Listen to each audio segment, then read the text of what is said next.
내년도 우리 경제 성장률이 1%대에 그칠 것으로 전망됐습니다.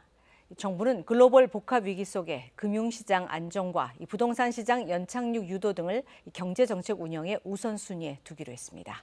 서영민 기자가 보도합니다. 정부는 내년 우리 경제 성장률이 1.6%에 그칠 것으로 내다봤습니다. 이유는 고물가, 고금리, 고환율의 경제 환경 때문입니다. 우선 올해 5%대까지 치솟았던 물가는 내년도 3% 중반에 머물 것으로 예측했습니다. 이에 따라 고물가를 잡기 위한 고금리도 불가피합니다. 여기에 한미 기준금리 역전이나 글로벌 경기 상황을 고려하면 고환율 상황도 지속합니다. 결국 우리 경제 버팀목인 수출은 반도체 같은 주력 산업 업황과 글로벌 경기 둔화 상황을 감안하면 어두울 것이라는 게 정부 판단입니다.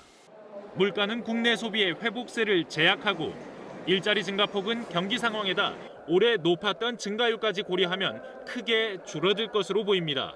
우리 경제가 마주한 대내외 여건은 여전히 매우 어려우며 특히 내년 상반기에 그 어려움이 가중될 가능성이 높습니다. 이에 따라 경제정책의 맨 앞에는 위기 극복 방안을 내놨습니다. 수출과 금융시장 안정, 부동산 시장의 연착륙을 유도하는 관리 역할을 강조했습니다. 특히 부동산 시장에서는 다주택자에 대한 취득세나 양도세 중과 대출 규제 등 부동산 규제를 대폭 완화하겠다고 했습니다. 물가 안정과 취약계층 복지 확충, 고용 안정 대책도 포함됐는데 청년과 고령층, 여성 등 연령과 계층별 맞춤 대책이 포함됐습니다. 중장기적 성장 전략도 마련합니다. 성장은 민간이 하는 것이니 투자세 공제 확대 같은 여러 세제 지원은 물론 노동과 교육, 연금 개혁을 통해 민간 성장 기반을 만들겠다는 게 핵심입니다.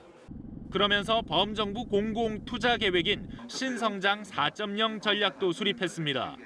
미래산업 중심의 성장을 통해 국민소득 5만 불, 초유 국가 도약을 위한 전략으로 신기술, 신일상, 신시장의 3대 분야의 15대 프로젝트를 추진할 예정입니다.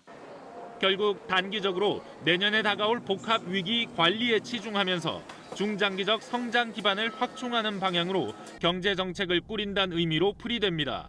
KBS 뉴스 서영민입니다.